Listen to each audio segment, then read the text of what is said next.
दोस्तों आदाब है, मैं नीस अहमद खान हिंद वॉइस के प्लेटफॉर्म से आपसे मुखातिब हूँ। भारत में, हमारे भारत में जो है कस्टोडियल डेथ होती है। कस्टोडियल डेथ माने जो पुलिस की कस्टडी में उत्पीड़न किया जाता है, उनके साथ टार्चर किया जाता है। तो एक हिसाब के मुताबिक 5 मौतें पर डे के हिसाब से हो रही हैं। एक स्टडी है, उसमें अधिकतर जो हैं 5 मौतों में जो डेथ हो रही होती हैं उसमें या तो मुसलमान, दलित और मार्जिनल जो क्लास है, जिस तरीके से आदिवासी हैं और दूसरे लोग हैं, उनको ज़्यादा उत्पीड़न होता है, उनके साथ ज़्यादा टॉर्चर किया जाता है, उनकी डेथ ज़्यादा होती है। सवर्ण के इसमें तादाद निगलिजिबल है, उनकी नहीं होती। ब्राह्मण, क्षत्रिय, वैश्य उसके बाद शुरू होती है ये एक स्टडी है। इस खबर में बढ़ने से पहले मैं आपसे एक रिक्वेस्ट करना चाहता हूँ कि हमारे जो हिंद वॉइस है, ये आपके लिए ऐसी खबरें लेके आता है कि जो गोदी मीडिया में नहीं मिलती हैं। तो लिहाजा हम चाहते हैं कि इसको ज़्यादा से ज़्यादा आप सब्सक्राइब कीजिए। आपका सब्सक्रिप्शन ही हमारे लिए एक बहुत बड़ी औषधि है, दवाई है, एक अमृत है हमारे लिए। आप करिए, ज़्यादा से ज़्यादा कीजिए हमारे लिए। और इसको वेबसाइट पे जाइए, इसके फेसबुक पे जाइए, और साथ ही आप कुछ अगर इमदाद हो सके, माली मदद हो सके तो वो भी कीजिए। ज़्यादा नहीं, जितना भी हो सकता कीजिए, क्योंकि हम लोग ज़्यादातर सीनियर जर्नलिस्ट हैं, आपकी सेवा में लगे हुए हैं। तो हम चाहते हैं कि अगर कहीं से मदद हो जाती है तो अच्छी सेवा हम आपकी कर सकते हैं। अब बढ़ते हैं हम अपनी खबर की तरफ। United NGO campaign against torture है, एक संस्था है, उसने ये रिसर्च की है जिसका भी मैं वर्णन कर रहा था कि 5 कस्टोडियन डेथ प्रतिदिन होती है। उसमें सबसे ज़्यादा मुसलमान और दलित समुदाय के लोग होते हैं, मार्जिनल जो कैटेगरी है उनके लोग होते हैं। रिपोर्ट के अनुसार साल 2019 में देखा जाए तो 1773 कस्टोडियल डेथ हुई है, कस्टडी के अंदर टार्चर करने में डेथ हुई है, जिनको अगर एवरेज निकालें तो पर डे की 5 डेथ हुई है। ब्रूटिलिटी है। पुलिस जो हमारे एक सुरक्षा के लिए होती है, वो हमें गिरफ्तार किया जाता है किसी व्यक्ति को, गिरफ्तार इसलिए किया जाता है कि वो ज़्यादा उससे पूछताछ की जाए, जिससे कोर्ट में उसके खिलाफ सबूत लेके जाया जाए कि उसने क्राइम किया है या नहीं किया है। लेकिन टॉर्चर करके उसको उगलवाना उससे कोई चीज़, तो मौत की डर से कोई भी आदमी गलत और सही बयान दे देता है। ये चीज़ कोर्ट में साबित हो जाती है। कई बार वो लोग मुकर जाते हैं जाके कोर्ट में, कई बार तो ऐसे भी खाली कागज़ों पे दस्तखत करा लिए जो उन्होंने कहा, और मजिस्ट्रेट ने ले जाके पुलिस के मुंह पे मार दिए सीधे कि ये तो गलत एविडेंसेस हैं। इन एविडेंसेस को कोर्ट नहीं मानती, हमारे सामने दी है। इसीलिए पुलिस के एविडेंस नहीं माने जाते कोर्ट के सामने जब तक कोर्ट के सामने अपराधी है या जो भी विक्टिम है या जो कन्विक्टेड है वो जाके ये ना कहे कि साहब हमने ऐसा ऐसा कहा था। इनमें अधिकतर जो है जो कस्टोडियल डेथ हो रही है हिंदुस्तान में, भारत के अंदर, मुसलमान हैं, दलित हैं, आदिवासी और दूसरी मार्जिनल क्लासेस के लोग आए जाते हैं। ये जो 1731 मौतों का आंकड़ा है, इनमें से 1606 मौतें जुडिशियल कस्टडी में और 125 मौतें जो हैं जो पुलिस कस्टडी में हुई हैं। इनमें से 75% लोग गरीब तबके से हैं, गरीब तबके के मुसलमान हैं और दलित हैं। इनमें से 15% मुसलमान, 13% दलित और 37% ऐसे लोग हैं जिन्होंने मामूली चोरी चकारी, अवैध शराब बेचना, जो नशीली दवाएं इस्तेमाल करना, उनका धंधा करना छोटा मोटा, वो है जिनके ऊपर क्राइम नहीं बनता है, यानी 80 ग्राम से भी कम उनके पास चीज़ होती है, उनके लोगों की है। 125 मौतों से जो पुलिस की कस्टडी में हुई है, उनमें यूपी सबसे टॉप पे है। जाने क्या बात है कि यूपी हर जगह क्राइम के मामले में टॉप पे रहता है। हालांकि वो एक बार योगी जी ने तो उसमें इतने इनकाउंटर कराए कि वो इनकाउंटर यूपी की जगह इनकाउंटर प्रदेश ही कहलाने लगा था, लेकिन तब भी वहाँ के क्राइम कम होने के नाम नहीं ले रही हैं। वहाँ यूपी सबसे टॉप में है, 14 हुई हैं। तमिलनाडु और पंजाब में मिला के 11 हुई हैं। बिहार में और मध्य प्रदेश में 9 हुई हैं मिला के। गुजरात में 8 हुई हैं। दिल्ली उड़ीसा और में 7 हुई हैं। झारखंड में 6 मौतें हुई हैं। छत्तीसगढ़ और महाराष्ट्र में, राजस्थान में मिला के 5-5 हुई हैं। आंध्र हरियाणा में 4 हुई हैं, जबकि असम, हिमाचल, तेलंगाना, त्रिपुरा, इनमें कोई मौत नहीं हुई, सिर्फ एक की मौत रिपोर्ट की गई है।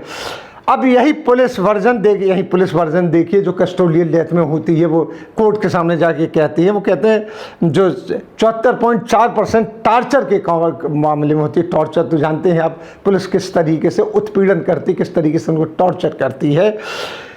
उनमें पुलिस का कहना है कि उनमें से ज़्यादातर आत्महत्या कर लेते हैं या किसी बीमारी से ग्रसित होते हैं, हमारे हाथे मर जाते हैं। पुलिस बड़ी मासूमियत से जवाब देती है कोर्ट में जाके कि इन्होंने आत्महत्या की है, मरने के बाद टांग देते हैं। हालांकि जब ऑटोपैसी होती है, मतलब उसका पोस्टमार्टम होता है, पीएम होता है, तो उसके बाद जब बात निकलती है तो पता लगता है तो मौत के बाद ही टांगा गया। पोस्टमार्टम से कोई चीज़ नहीं छुप सकती, तो पुलिस को ताड़ना भी पड़ती है कोर्ट की तरफ से। पुलिस टार्चर करने में जो जालिमाना पद्धति ली जाती हैं, उसमें शरीर पर जो कीलें ठोकना होती हैं, जो कीलें ठोकना, ये दो केस आए थे बिहार का, एक गुफरान आजम और तस्लीम अहमद के पोस्टमार्टम से बात साबित हुई थी। जम्मू कश्मीर के रिजवान असद पंडित थे, उनके ऊपर रोलर चलाया गया था, उनको लिटा देते हैं, उसके ऊपर रोलर चलाया जाता है जिससे नसें ढीली पड़ जाती है, वो आदमी के मोहताज हो जाती है। एक फलंग भी कहलाता है पुलिस में, जो तलुओं में लाठी मारते हैं, उससे आदमी की डेथ हो जाती है, लेकिन पोस्टमार्टम में कोई चीज़ निकल के नहीं आ जाती है। तो केरल के एक राजकुमार के ये पोस्टमार्टम में डिटेक्ट हो गई थी, तस्दीक की गई थी। असम की एक मुनव्वर बेगम थी, वो प्रेग्नेंट थी, उनके पेट में मार दिया गया था, तो जिससे उनकी डेथ हुई थी। इस तरीके से ये डेथ होती है। इसके अलावा बहुत से टार्चर के इनके तरीके होते हैं, जिस तरीके से आप जानते हैं, कोई सीधा सीधा टॉर्चर नहीं होता। टॉर्चर करते हैं जिस तरीके से ये आपके जो अंग होते हैं, आपके विशिष्ट अंग होते हैं, उनमें करंट लगाते हैं, नंगा करके आपकी फैमिली के सामने खड़ा कर देते हैं। औरतें मर्द जब आती हैं उनके सामने खड़ा कर देते हैं, आपके जो पकाने की जगह वहाँ पे मिर्चें भौंक देते हैं। ये सब बातें मैं नहीं कह रहा हूँ, ये रिटायर्ड IPS अधिकारी हैं जो बड़ी बड़ी पोस्टों पे रहे हैं, निर्मल चंद अस्थाना, और इनकी एक किताब है दरिंदे, खाकी में ये दरिंदे, हिंदी में है, अमेज़ॉन पे मिलती है, वो 600 के आसपास की किताब है। उसमें इन्होंने इन सब चीज़ों का डिटेल से एक पूरी किताब लिख के दिया है। ये रिटायर्ड IPS ऑफिसर हैं, ये आपके कई बड़ी जगह रह चुके हैं, और केरल काडर के हैं निर्मल चंद अस्थाना जी, इनकी किताब है। इसमें ये सारी चीज़ें बड़े डिटेल में बताई गई हैं, और सारी चीज़ें का वर्णन यहाँ पे दिया गया है। हालांकि NGO वगैरह से उन्होंने काफ़ी मदद ली है, कुछ चीज़ें उनकी साक्ष्य है जिनको उन्होंने देखा है और उनको उन्होंने इस किताब में रखा है। तो ये कोई हमें अपनी मर्जी से नहीं कह रहे हैं। टॉर्चर के बारे में सभी लोग जानते हैं, पुलिस भी कुछ कहती है कि बेटे आ जाओ, अच्छा एक दिन थाने में जो डंडे पड़ेंगे, थाने में तुम्हें एक दिन रखा जाएगा, तब पता चलेगा कि आप क्या हालत है। अभी भी जो लोग पकड़े गए हैं, बड़े बड़े जो जिनको नक्सल, अर्बन नक्सल कहा गया, उन्होंने शिकायत की है कि जब जहाँ हमें जिस कैद खाने में रखा जा रहा है वहाँ एक संडास है, पखाना है, और उसमें 35 लोगों के लिए बैठने के जाना पड़ता है। तो इस तरीके से कई तरीके से पुलिस भी टार्चर करती है, पुलिस भी टार्चर करती है, पुलिस ही टार्चर करती है। इसीलिए लोग पुलिस कस्टडी में जब जाता है तो बहुत डर लगता है लोगों को कि ये किस तरीके से इससे गलत तरीके से उगलवाएंगे, क्योंकि ह्यूमन है, ह्यूमन राइट्स है, सारी चीज़ें हैं। आप कैदी के साथ उतना ही कड़ा बर्ताव कर सकते हैं जो एक लिमिट होती है। ये इंटरनेशनल लॉ है, हमारे यहाँ पूरे फ्लॉट हैं, इसीलिए पर डे के 5 लोगों की मौत की खबर आती है। इनमें से ज़्यादातर मुसलमान होते हैं। एक बार का मैं आपको किस्सा बताता हूँ कि मैं एक जब एडिटर था एक चैनल में छत्तीसगढ़ के, तो मुझे एक छतरपुर डिस्ट्रिक्ट जाना पड़ा, मध्य प्रदेश का था, किसी काम से, मेरा वहाँ रिपोर्टर था। तो वहाँ पुलिस की प्रेस कॉन्फ्रेंस हो रही थी, तो मुझे बुलाया, मैं उस रिपोर्टर से कहा कि मैं भी चलूँगा, देखता हूँ कैसे क्या होता है। तो वहाँ ये बताया गया, क्राइम कहा रहा था कि एक क्राइम हुआ तो उसमें इतने मुसलमान हैं, मुसलमान सबसे टॉप हैं, इतने ठाकुर हैं, इतने ब्राह्मण हैं, इतने क्षत्रिय हैं, इतने शूद्र हैं, अदर क्लासेस भी इतनी हैं। तो मैंने हिसाब लगाया कि ठाकुर 8 हैं, ब्राह्मण 2 हैं, इस तरीके से, और मुसलमान 100 हैं। हमने कहा हिसाब लगा के देखा कि अगर देखा जाए तो उन सबको मिलाया जाए जो अदर क्लासेस हैं, तो वो कुल मिला के 150-200 से ऊपर बैठते। तो हमने SP साहब से हमने कहा साहब एक बात बताइए कि आपने मुसलमानों का मुसलमान रखा है, इसमें क्यों क्लासिफिकेशन नहीं किया कि शेख, सैयद, मुग़ल, पठान और इस तरीके से जो धुने, जुलाहे, जो भी कास्ट सरकार ने मुकर्रर की है उन पर कास्ट कीजिए, तो ये भी 1-1, 2-2 बैठेंगे।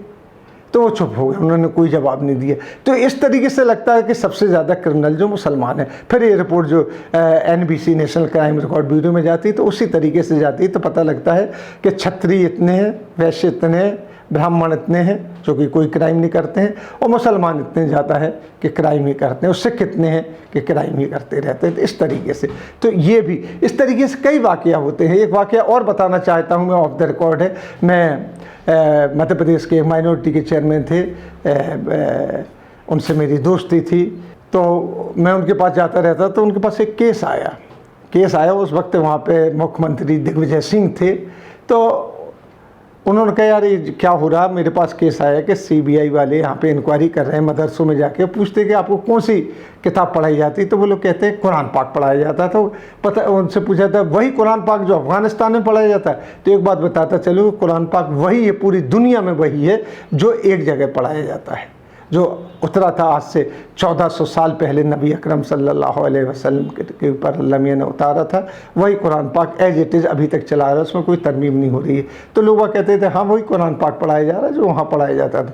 तो वो लिख देते कि यहाँ पे मदरसों में वही शिक्षा दी जा रही है जो अफ़गानिस्तान में तालिबान को दी जाती है। इस तरीके से फिर दिग्विजय सिंह के पास जब शिकायत पहुँची तो उन्होंने इंक्वायरी रोकने के बाद कहा कि नहीं, इस चीज़ को हटाइए, कि किताब का चक्कर हटाइए, पूछिए कि और किताबों को पूछिए।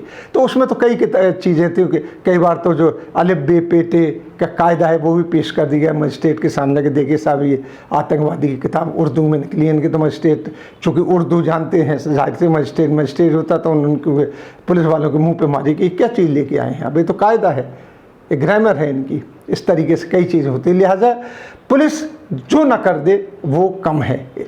मैं बताने का मकसद ये था। और ये किताब का रेफरेंस मैंने दिया, वो भी एक रिटायर्ड IPS सीनियर IPS अधिकारी जो है निर्मल चंद अस्थाना, उनकी लिखी हुई किताब है। इसी के साथ मैं आपसे लेता हूँ पिता, अगले अंक में फिर हाजिर होंगे, तब तक के लिए दीजिए मुझे इजाज़त।